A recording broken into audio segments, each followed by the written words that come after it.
Oh yeah, that is something I wanted to talk about. What do you think as far as voices for Tails? What do you think is like the best kind of fit for him? Oh, geez, that's a tough question. Because on the one hand, I love his voice in this game and Sonic Adventure 2, because I think it sounds so goofy. But at the same time, I really do like the actress that we have now. And I like the really cocky, smug, shit-talker Tails. You know, it's like, Sonic, I was able to reprogram a supercomputer using a toothpick and some paper clips. And I'm like, that's fucking brilliant. Yeah, it's like, I love that. I love that kind of Tails. Because before, he was like he was a whiny little kid who needed protection. But like now, he's like some cocky kid. You know, Sonic's acting up. He's like, shut up, Sonic. You don't know what you're talking about. By the way, look, did you see that tile on the ground disappear? Watch the footage. It's blue! Yeah, that's because the tile disappeared. It's called culling. Or I think it is.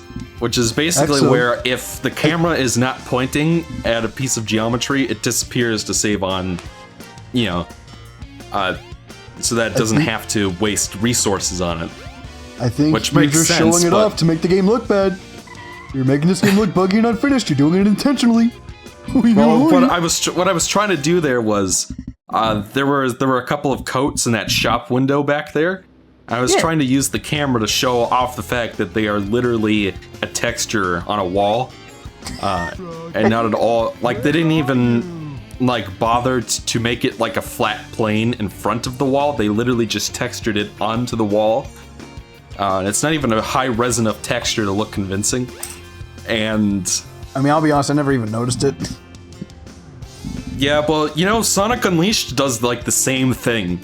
Like if you're playing Spagonia Rooftop Run and you stop in front of one of those shops and like look through the windows, it's literally like those little cafes are just a flat texture.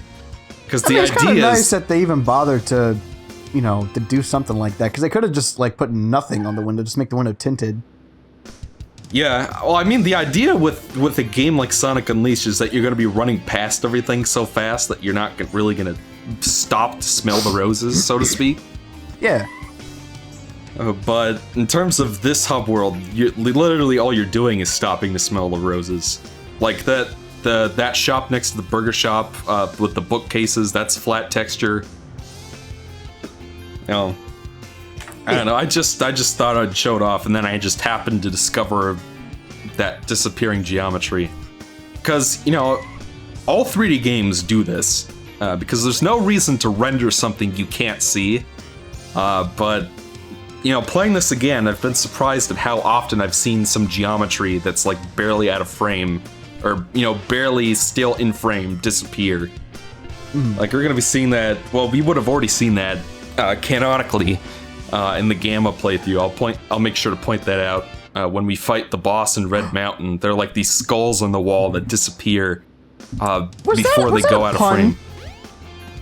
I think that was an unintentional pun. Well, yeah, you were canonically talking about Gamma, who has a hand cannon. I think that's much like Elastigirl. That's a bit of a stretch.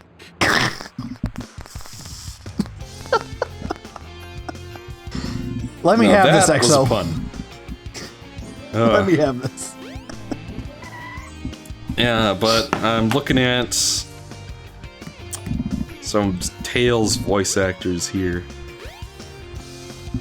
Oh wait, no, I forgot. Sonic Heroes has the best voice actor. Yeah, William Corkery is maybe like 5 years old, I think. And it sounds like it. Who is he? Like which game? He's the Sonic Heroes voice actor. Oh. Ugh. And it looks like he's Latino. Might be wrong about that, but yeah, I've got like a picture of him. It's so spooky here. What's aboard? Like that's what he looks like. The kid from Sonic Heroes, who voices Tails, looks like that. Oh, he's adorable. Well, I mean, that's probably what he looked like when he recorded the lines. Yeah. That was like, God, 15 years ago? 14? Christ. He's Don't probably do that to me. our age. Probably. I wouldn't doubt it.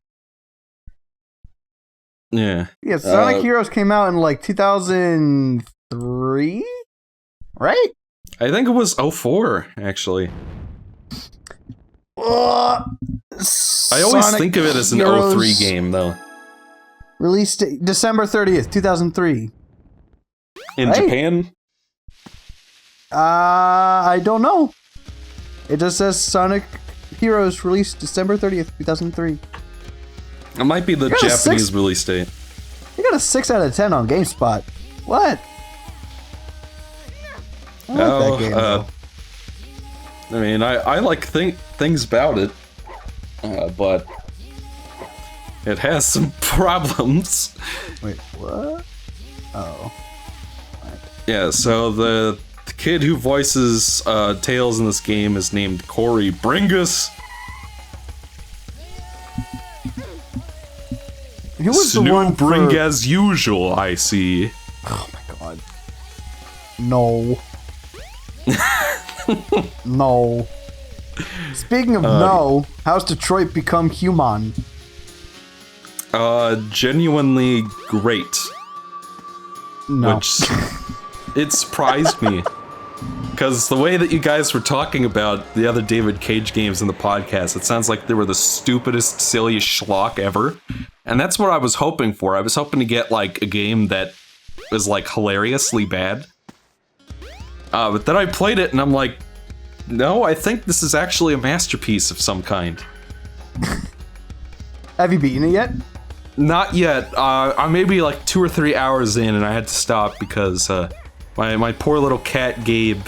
Well, watch this, Ryan. You'll love this. Whoa. So I'm climbing up the ladder, trying to get, and then you can see that the ladder just stops abruptly up there because you're not meant to get up there.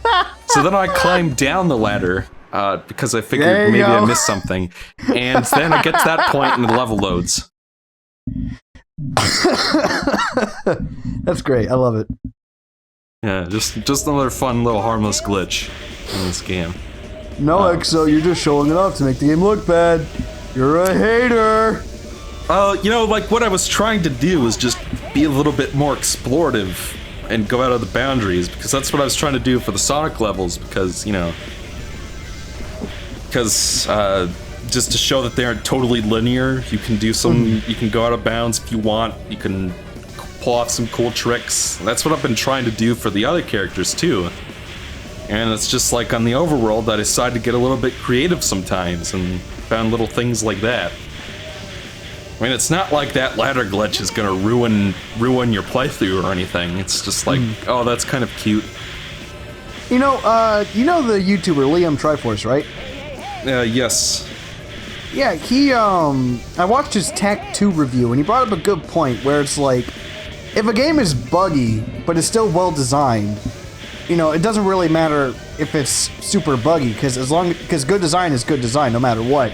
It's more so like if a game is badly designed from the get-go, but polished as all hell, then that's when you got a problem. And I agree with that. I'm like, yeah, you know what? I kind of get that with Sonic Adventure. You made it. Well, I mean, because like with Sonic I Adventure, that. like it's not like as if this stuff is game breaking. No. Hey, Tails.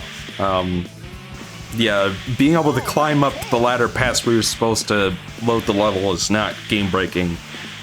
And so are most of the, you know, geometry, culling stuff I've showed off, and some of the collision detection with Big.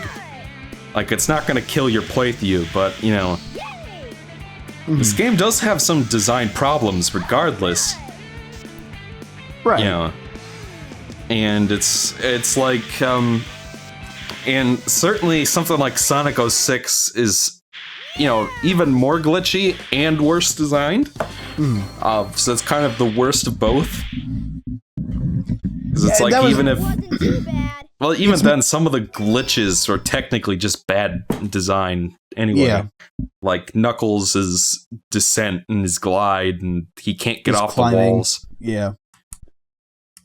You know, and Amy's hammer having no reach at all, and her having to stop in place for like 10 years to swing it when the robots are moving around at light speed.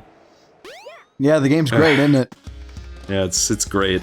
We got to play it on the show sometime, Ryan. On this show or the podcast? Or are we still doing that kind either. of stuff? I don't care. We got to play it. We got to do like a rock, paper, scissors to see who plays it. We'll have, so one of us won't end up having to record any of it, is what you're saying. Oh, wait, there's the last story. Forgot. Fuck! But technically, I don't think you're allowed to play that from the beginning unless if you played through the whole game. Yeah. Why is it that starting with Sonic 06, these main console HD Sonic games just decided to stop having multiple save files? No. Sonic Colors. Sonic Colors is the exception. Like I said, HD consoles. Like Unleashed, you only get one save file. Generations, you only get one save file. Lost World, you only get one save file. Can't remember Boom, but that's not a main game. Forces only has one save file. Just like, what happened? Adventure 1, modern games, 0. Got him! Cause like with Sonic Adventure 1 on the Dreamcast, you can have pretty much as many save files as you want. I think you can only have 3. You can have, there's 3 per card. Oh, okay. So all just depends on how many cards you have. Yeah, and with Adventure 2, I think you can have as many saves, like it saves the files individually instead of like as one 3 save block on your card. So you can have as many, you can replay the game from the beginning as many times as you want. And then you get to Generations and it's just like all you have is a new game and continue. And if you pick new game, it erases your old save file. Yeah. And I hate, even with Lost World, for example, like, Lost World, that's when I started noticing it, because you can't even rewatch the cutscenes. Not that you'd want to. I mean, like, if you're recording for, like, if you're trying to just record, like, cutscene stuff for, like, a video or something like that, then you got a bit of a problem. You know, what also annoys me is that they don't do cutscenes in-engine anymore. What do you mean, like, everything's pre-rendered? Yeah, like they just record a shitty MP4. Even and I mean Forces? shitty, relatively speaking. Like, all the cutscenes in Lost World I know are pre-rendered. They're just MP4 files, which means that if you're playing it on PC in like 1080p, then the cutscenes are all in 720p. Really? Yeah. And it looks fuzzier, and there's, you know, just the general, because all MPEG compression uses JPEG compression on the reference frames, and JPEG is a lossy format as opposed to BIMP and PNG, which means that you're losing some of the color, and you get some color bleed on it as well, and some, you know, like those little fuzzy dots that sometimes appear around edges. So it means that you go from the game, which is rendered losslessly in real time and looks really clean, to a cutscene that looks fuzzier and is in a lower resolution. And it's just like nothing about those cutscenes are like so intensive that they had to be pre-rendered. Maybe it has something to do with the Wii U. Maybe. I think it's... I don't know. I don't really know the answer as to why they do it that way. On a side note, we're fighting this fuckface for the last time. We meet again, Buzz Lightyear, for the last time. Not today, Zurg.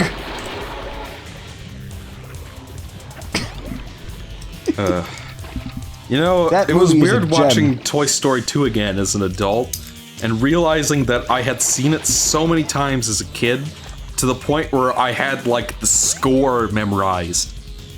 Oh, I've with, never like, seen the a movie that lines. many. Actually, no, I take that back. Hunchback of Notre Dame. I was about to Where say, it's just I don't like- think I've watched an entire movie where I've had the entire score practically memorized. Yeah. But And no, it makes Hunchback. Yeah. Hunchback of Notre Poop. Have you seen Hunchback of Nacho Cheese. Hunchback of Nacho Libre? Oh, I hated that movie when I saw it. I hated it. Nacho Libre? Yeah.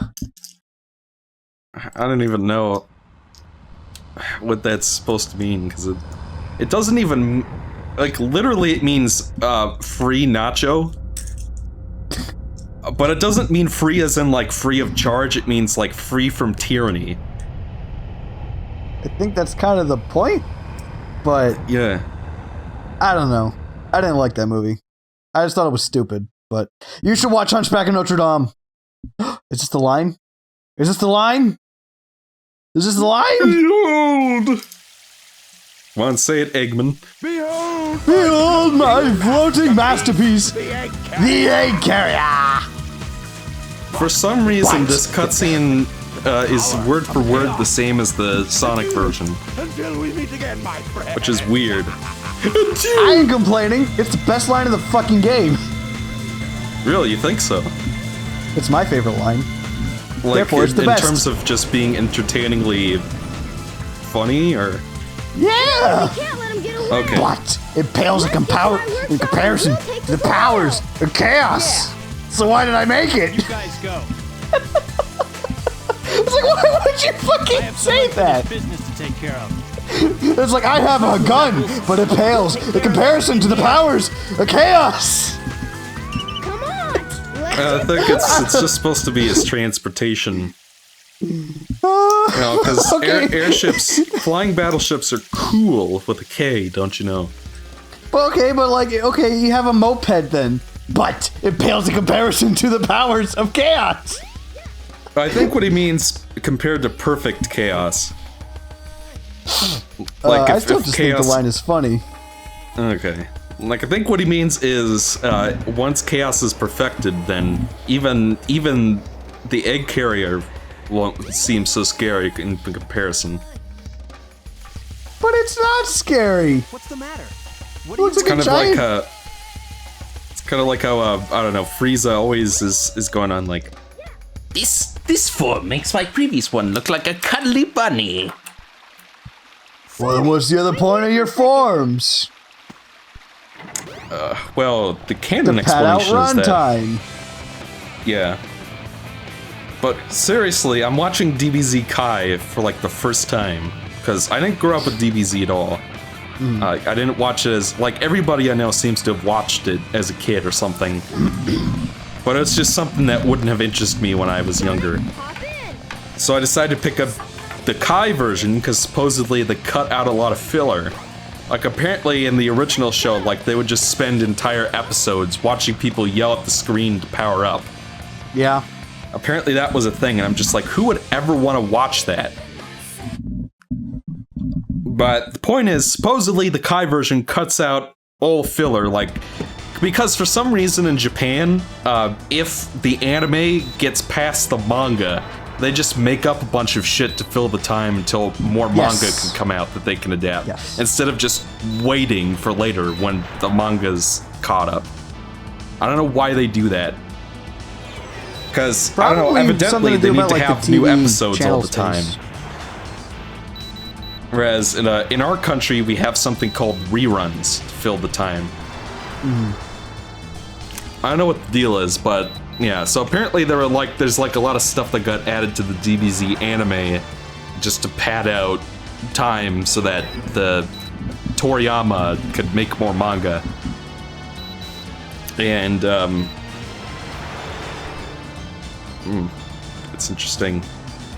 Honestly, Just a second. I played Dragon Ball Z Budokai and Legacy of Goku 2. Like, that's how I got my story fixed for Dragon Ball. Or for Dragon Ball Z, rather. And that's all I really needed. Like, it's Yeah. enough. But, Is it like an adaptation of the show's story? very, very, like, abridged. Like, even more abridged than Kai. I see. And it has, like, the original voice actors for Dragon Ball Z. So Frieza doesn't sound like young Karibo. He sounds more like... He sounds more like an old woman, I guess. That's the best way I can describe it. So, like the ocean dub people?